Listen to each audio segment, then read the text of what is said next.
नमस्कार, मैं कुंदन जमैर। आप देख रहे हैं यूपी मांगे उत्तर। शेख हसीना का देश छोड़ने के बाद बांग्लादेश में उपद्रवी हिंदुओं को निशाना बना रहे हैं। देश में करीब 1 करोड़ 31 लाख हिंदू हैं। उनके घरों और दुकानों को आग के हवाले किया जा रहा है। अराजक तत्व हिंदू मंदिरों को भी निशाना बना रहे हैं। हालात इतने खराब हैं कि वहां रहने वाले करीब 7% हिंदू इन दिनों खौफ के साए में जीने को मजबूर है।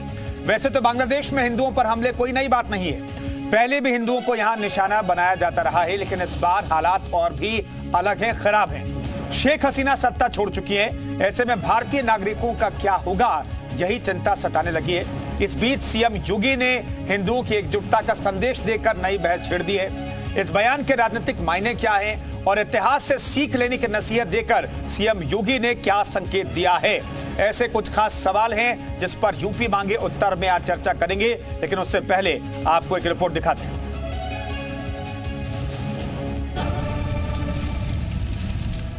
आज चीख पुकार, लूटपाट। बांग्लादेश में कट्टरपंथियों का मकसद तख्ता पलट करने से ज्यादा बांग्लादेश को हिंदू मुक्त करना है, और इसी कोशिश में वो बांग्लादेश में रहने वाले अल्पसंख्यक हिंदुओं को निशाना बना रहे हैं। ये बांग्लादेश के हिंदू मंदिर का वीडियो है। ये मंदिर धू धू कर जल रहा है। बांग्लादेशी कट्टरपंथियों ने मंदिर को आग के हवाले कर दिया है। ये तो सिर्फ एक तस्वीर है। पड़ोसी देश में कट्टरपंथियों का कहर के और भी कई सबूत हैं। बांग्लादेश में कानून व्यवस्था नहीं लगाई जा रही है। कट्टरपंथियों की भीड़ हिंदू बहुल्य इलाके में घुसकर आगजनी कर रही है। एक हिंदू बांग्लादेशी के मकान को दंगाइयों ने फूंक दिया। बांग्लादेशी हिंदू दंगाइयों के खौफ में जीने को मजबूर हैं। चीख पुकार मची हुई है।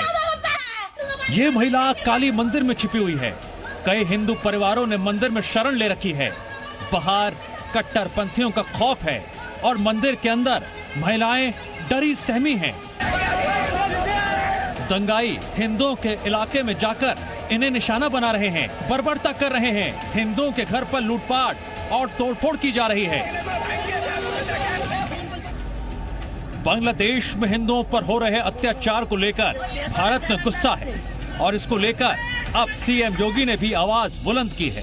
सीएम योगी ने कहा, सनातन धर्म को आने वाले संकट से बचाने के लिए एकजुट होने की जरूरत है। इतिहास की गलतियों से सबक लेने की जरूरत है, क्योंकि जो इतिहास से सबक नहीं लेता उसके उज्जवल भविष्य पर भी ग्रहण लग जाता है। बहनों भाइयों, हम याद करें, जो समाज इतिहास की गलतियों से सबक नहीं सीखता है उसका उज्जवल भविष्य पर भी ग्रहण लगता है। सनातन धर्म पर आने वाले संकट के लिए फिर से एकजुट होकर के कार्य किए जाने की आवश्यकता है।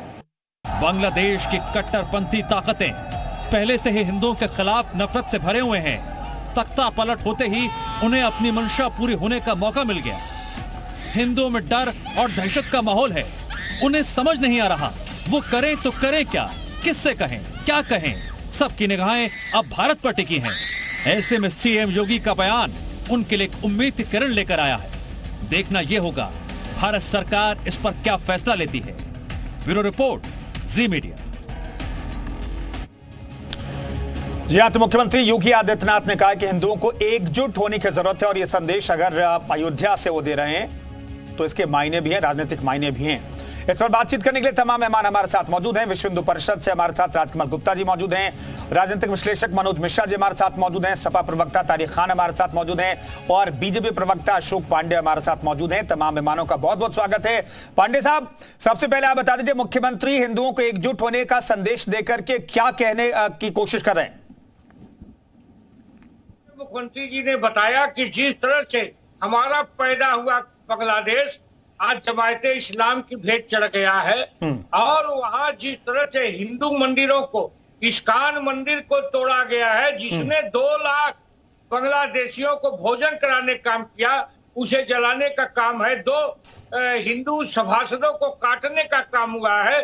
वहां पढ़ने गए बच्चों को मारने का प्रयास हो रहा है। हिंदुओं के घरों को जलाने का प्रयास हो रहा है। इससे बड़ा दुर्भाग्य क्या होगा। और सबसे बड़ी बात है, कर कौन रहा है? जमायते इस्लाम जो उसमें शामिल है, और हसीना का सगा जीजा, उसके फुफेरी बहन का पति, जिसके ऊपर विश्वास करके बेगम हसीना ने उसे वहां सेनाध्यक्ष बनाया था, उसी ने जमायते इस्लाम के साथ मिलकर मुगलिया किया, औरंगजेबी करने का प्रयास किया है कि बेगम हसीना को भागना पड़ा। औरंगजेब की राजनीति पूरे विश्व में हो रही है, ये दुर्भाग्यजनक है। मेरा ये कहना है, निश्चित तौर पे अगर सनातनी एकजुट नहीं होंगे, चीख पुकार सुन के कलेजा कांप जा रहा है, छोटे बच्चे को देख के कलेजा कांप जा रहा है।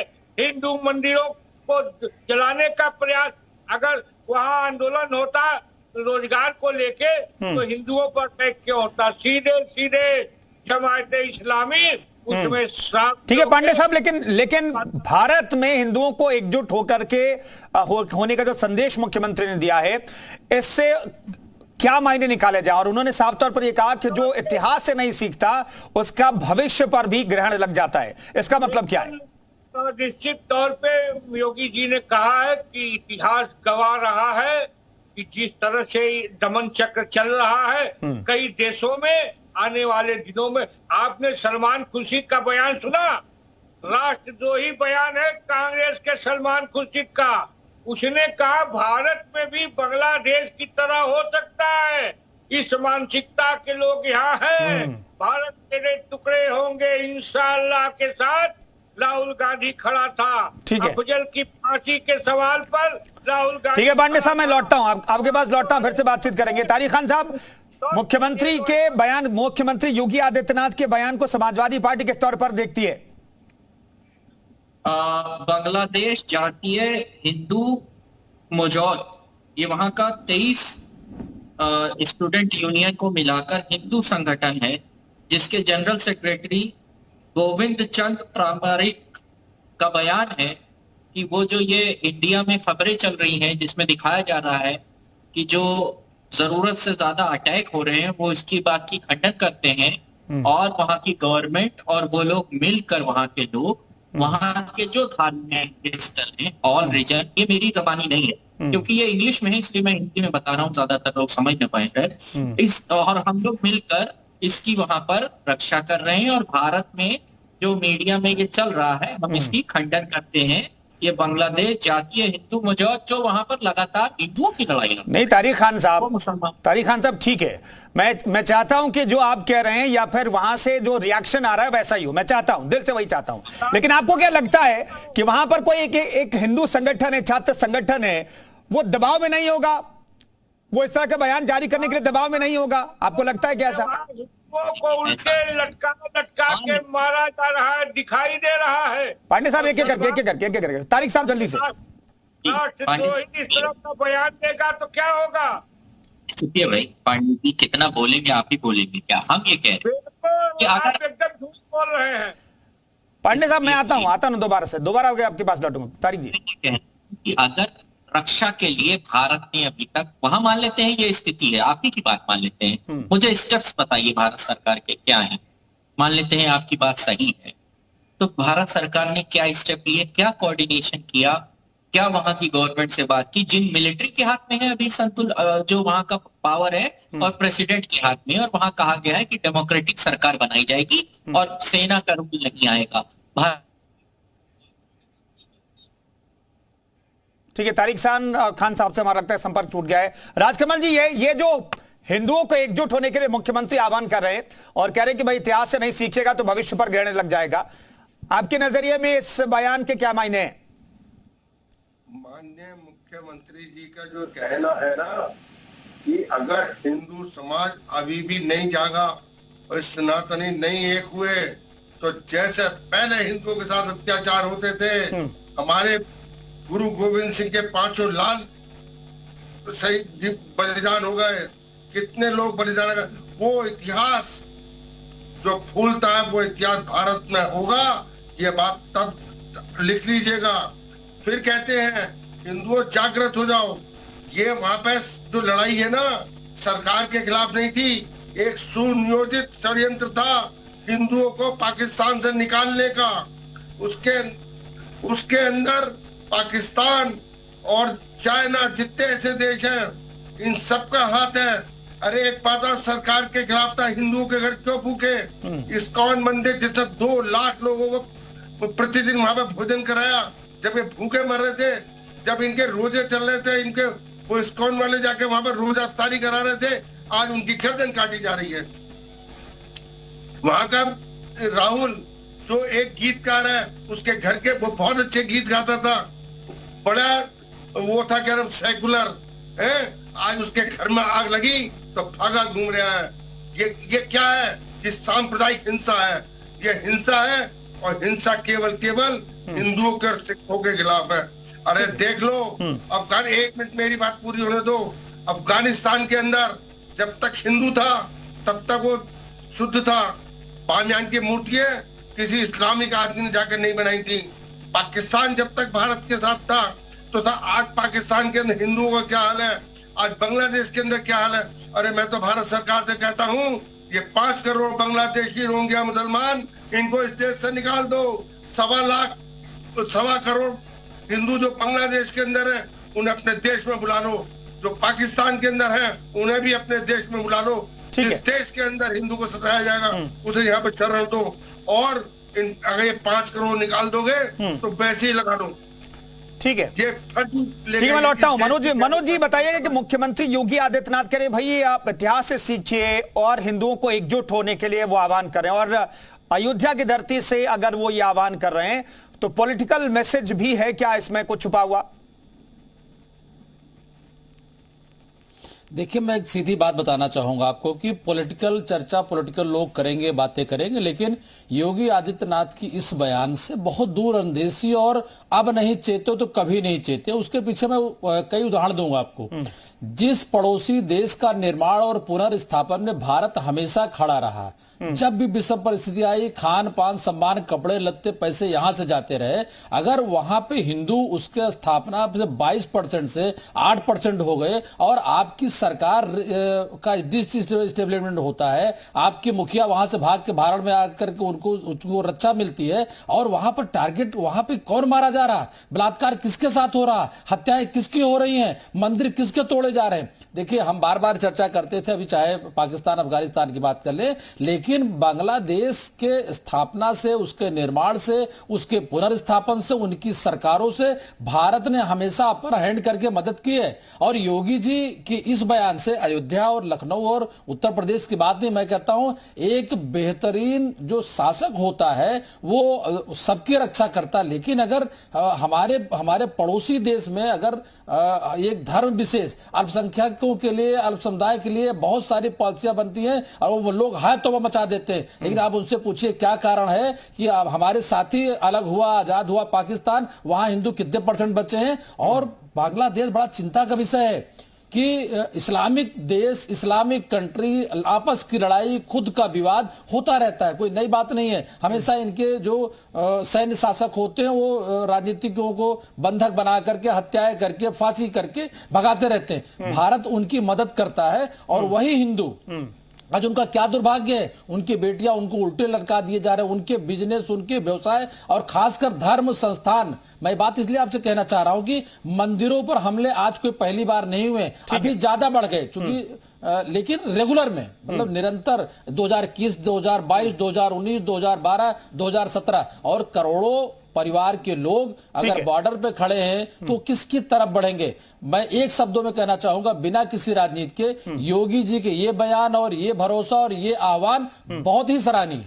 ठीक है, तारिक खान साहब कुछ कहना भी चाह रहे हैं, लेकिन तारिक खान साहब जी, देश में जो है सेकुलरिज्म का बहुत जिक्र होता है, लेकिन सेकुलरिज्म की बात करने वाले जो नेता हैं वो बांग्लादेश के उन मुस्लिम कट्टरपंथी संगठनों के खिलाफ कुछ भी कटु शब्द इस्तेमाल अभी भी नहीं कर रहे हैं। नहीं करना चाहिए और उसकी निंदा भी करनी चाहिए। मैं ये कह रहा हूँ, क्या वहां कोई धार्मिक लड़ाई हुई? और विवाद तो वहां का आरक्षण को लेकर था, उसको यहां से देखकर धार्मिक रंग क्यों दिया जा रहा है भाई? और अगर वहां पर धार्मिक लड़ाई, तारिक खान साहब आपको दिखाई नहीं दे रहा मंदिरों को जलाया जा रहा? तारिक खान साहब नहीं देख पा रहे क्या? नहीं, पहले मेरी बात नहीं तारिक खान साहब, ये धार्मिक रंग देने की बात नहीं है। वहां पर जो सच्चाई है वो देश को दिखाई दे रहा है। चलते अयोध्या की बेटी निषाद की तो दिखाइए, सब लोग पूछेंगे। सब लोग कूदेंगे। सुंदर भाई हम आप बात कर रहे हैं इनसे। हाँ ठीक है तारिक साहब आपका फ्रेम चला गया है। मैं तो आपसे ही सवाल ले रहा था।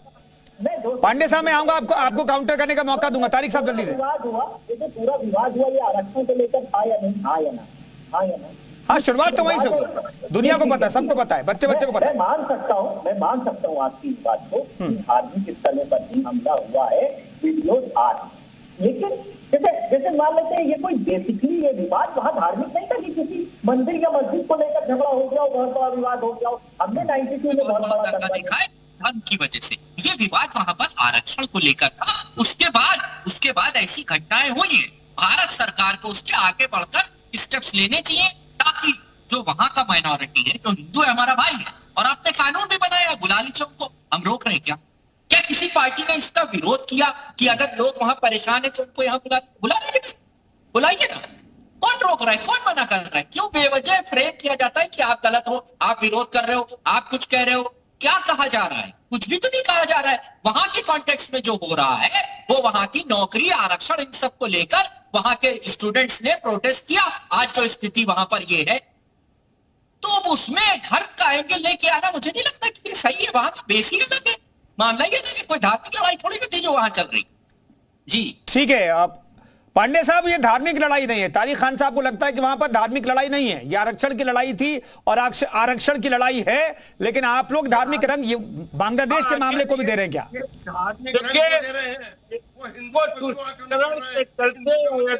राजकमल जी मैं लौट रहा हूं, आपके पास आ रहा हूं। पांडे साहब क्या बात दीजिए, कहिए। ये अंधे लोग हैं तुष्टीकरण के चलते। जब इन्हें अयोध्या में 12 साल की बेटी का बलात्कार नहीं दिखाई दे रहा है, अभी तक वह मोइन अंसारी इनकी पार्टी का सदस्य है। ये अंधे लोग हैं सिर्फ वोट की खातिर। अगर वहाँ आरक्षण की लड़ाई है तो हिंदू मंदिर क्यों तोड़े जा रहे हैं, हिंदुओं का कत्लेआम क्यों किया जा रहा है, घर क्यों जलाए जा रहे हैं? आरक्षण में अगर ये लड़ाई जमायते इस्लाम की है, सीधे वहाँ मुस्लिम हमारे हिंदू भाइयों को मारने का प्रयास हो रहा है, और चुप रह के निश्चित तौर पे तारिक जैसे लोग भी उसका समर्थन कर रहे हैं। और यहाँ तक कि जिस देश में फिलिस्तीन जिंदाबाद का नारा लगेगा संसद के अंदर, जिस देश में सलमान खुर्शीद जैसे नेता रहेंगे, सलमान। ठीक है पांडे साहब मैं लौट रहा हूँ। राजकमल जी आपको क्या लगता है तारिक खान और समाजवादी पार्टी क्यों नहीं से कह रही है कि भैया धार्मिक रंग नहीं है, वहां पर हिंदुओं पर खतरा नहीं है, कोई हमला नहीं हो रहा? अरे ये तो काले चश्मे से देख रहे हैं। ये बताओ अभी तक कितने इनके समाजवादी पार्टी के किस नेता ने वंदना करी, कोई निंदा करी? किसी मुस्लिम नेता ने, किसी मौलवी ने, किसी मौलाना ने, इनके किसी धर्मगुरु ने अभी तक ये क्या कि बांग्लादेश के अंदर जो हिंदुओं के साथ हो रहा है वो गलत हो रहा है? कोई प्रतिक्रिया आई? कितनी व्हाट्सएप और वैसे आप न्यूज देख रहे हैं, और क्या देखना चाहते हैं कि कैसे मारे जा रहे हैं, सिर पकड़ के उनको मारा जा रहा है, काटा जा रहा है, और क्या चाहते हैं ये कैसा साक्ष्य चाहते हैं? सारे साक्ष्य उपलब्ध है। ठीक है तारिक खान साहब छोटा सा रिएक्शन, उसके बाद मैं मनोज जी के पास जाऊंगा। जल्दी से तारिक साहब। और एक बात है, इसका केवल आ रहा राजकमल जी, आ रहा हूँ। मैं चाहूंगा कि बीजेपी के प्रवक्ता गवर्नमेंट के स्टेप्स बता दें कि गवर्नमेंट ने जो हिंदुओं पे आक्रमण हो रहा है इसके लिए क्या सेना जा रही है बांग्लादेश? भेजे ना सेना को, नहीं भेज पा रहे हैं, क्यों कर रहे हैं? आप अपने स्टेप्स बताइए। आप विपक्ष की तरह बात करते हैं, हम विपक्ष हैं, अपने स्टेप्स बताइए। ठीक है देखिए विदेश मामलों पर हम डिबेट नहीं कर सकते यहाँ पर। भाई सरकार का स्टैंड क्या होगा वो देखना पड़ेगा, सरकार देख रही है। मनोज जी मैं जानना चाहता हूं जो सेकुलरिज्म की बात करने वाले जो नेता थे उनसे जिस रिएक्शन की उम्मीद आपने की होगी पॉलिटिकली, मैं पॉलिटिकली पूछ रहा हूं, रिएक्शन की उम्मीद की होगी आपने, क्या वो रिएक्शन आ रहे हैं बांग्लादेश के हालात को लेकर के? किसी मुस्लिम लीडर ने अभी बड़ी सीधी सी और साफ सी बात समझिए। अन्य अल्पसंख्यक समुदाय के लिए ये जो एक चेहरे बदल जाते हैं, जबकि देश के रहने वाले नेता सिर्फ धर्म समुदाय को लेके पाकिस्तान और बांग्लादेश या अन्य इस्लामिक देश में जैसे बातें होती उसको इसलिए जोड़ने की बात करते नहीं खड़े होते क्योंकि कहीं के उनका राजनीतिक लाभ है। मैंने इसीलिए कहा कि ये बात राजनीति से ऊपर उठेगी तो बेहतर होगा और इस पर ऊपर चर्चा करनी भी चाहिए। जिनका आपने नाम लिया कि साहब कुछ लोग ऐसे होते हैं, अभी अगर यही चीजें भारत में हुई होती तो मुझे लगता है कि दिल्ली के इंडिया गेट से लेकर बॉम्बे के गेटवे ऑफ इंडिया से लेकर के आपको धरना प्रदर्शन बड़े बड़े टीवी चैनलों पे अखबारों की सुर्खियां कल पूरी फटी पड़ी होती। लेकिन एक भी व्यक्ति, चूंकि ये निरंतर अभी हम जो चर्चा कर रहे हैं वो एक देश के बड़े बवंडर के बाद वो आया, ये क्रम है। ये बात लोगों को बुरी लग जाएगी लेकिन इसला क्या कारण है ईरान, इराक, बांग्लादेश, पाकिस्तान अपने चुने हुए नेताओं के साथ नहीं रहता और उनके मिलिटेंट्स वो खुद के राष्ट्राध्यक्ष को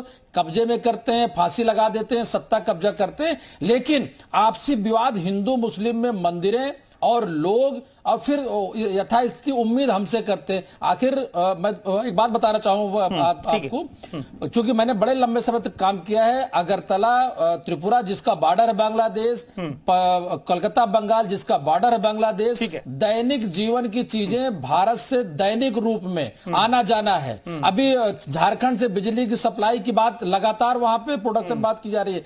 ऐसी स्थितियों में जरा से विचार नहीं आता है कि बहुसंख्यक देश के। ठीक है तारिक खान साहब, एक छोटा सा जवाब, चूंकि फिलिस्तीन के समर्थन में भारत में नारे लगते हैं, इजराइल के खिलाफ बयानबाजी हो जाती है, तो यहां पर बांग्लादेश के खिलाफ जो वही जो लोग हैं जो इजराइल का विरोध करते हैं, फिलिस्तीन का समर्थन करते हैं, उन्हें तो सामने आना चाहिए था। तारिक खान साहब, छोटा जवाब। आप कह रहे थे कि ये विदेश मंत्रालय का मामला है तो हम उसमें क्या करें, तो बीजेपी के प्रवक्ता यहाँ से विरोध तो करना चाहिए ना भाई, जो फिलिस्तीन का समर्थन करते थे उन्हें बांग्लादेश का विरोध भी तो करना चाहिए। बिल्कुल, अगर वहां बांग्लादेश के लोगों का। ठीक है, चलिए मेरे पास वक्त इतना था। बहुत बहुत धन्यवाद तमाम मेहमानों का चर्चा में शरीक होने के लिए। तो मुख्यमंत्री योगी आदित्यनाथ ने साफ तौर पर कह दिया है कि हिंदुओं को एकजुट होने की जरूरत है, इतिहास से सीख लीजिए, नहीं तो आपका भविष्य पर संकट मंडरा सकता है। फिलहाल इस खास पेशकश में इतना ही, रुकेंगे एक छोटे ब्रेक के लिए। आप